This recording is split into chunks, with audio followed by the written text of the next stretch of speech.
Hey people, it's Nayas talking. And this is another recommended reading video. Now this is from Mwalimu Baruti. Now I think I covered him before, but I don't know what I said in that video. But this is quite an interesting book, The Sex Imperative.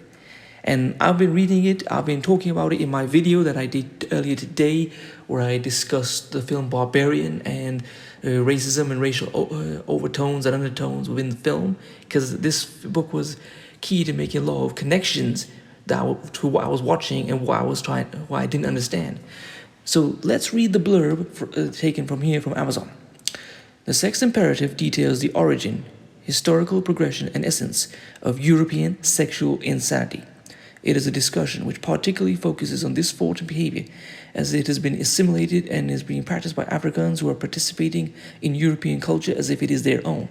The peculiarities and extremes of European sexual thought and behavior are revealed for what they are, as well as their extent within the European community and the non-European world, as Europeans and their culture invade and contaminate it. Europeans have become the model from which we are defining and allowing in our children's sexual being to be defined. We once considered ourselves superior moral beings, especially as sexually defined in comparison to Europeans. This has changed as we become more and more assimilated and sub-integrated into European culture. If we are to follow the moral traditions of our ancestors and not that of others, then we must rethink our submission to European sexual insanity because we fear rejection or persecution.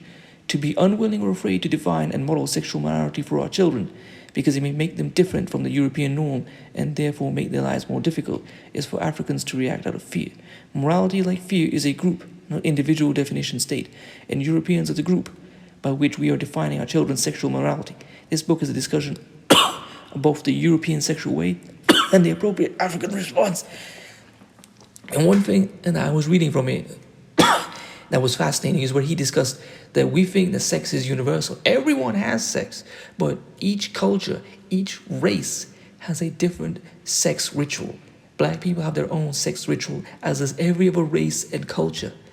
And most cultures are sort of within a larger race. So Koreans, Chinese, Japanese are all part of one race, even though they have different cultures. And I urge people to get this book, because we never know when these books might be taken away or banned, and people keep talking about these books and not appreciating them. I wanted to speak on how a lot of black scholars are not appreciated until they're dead. Indeed, so even after they're dead, they're not appreciated. So I urge you, if you have the opportunity, please get this book. In fact is, if you know people who would be interested, but maybe they just don't have the funds for it, get them a copy as well. Anyway, peace.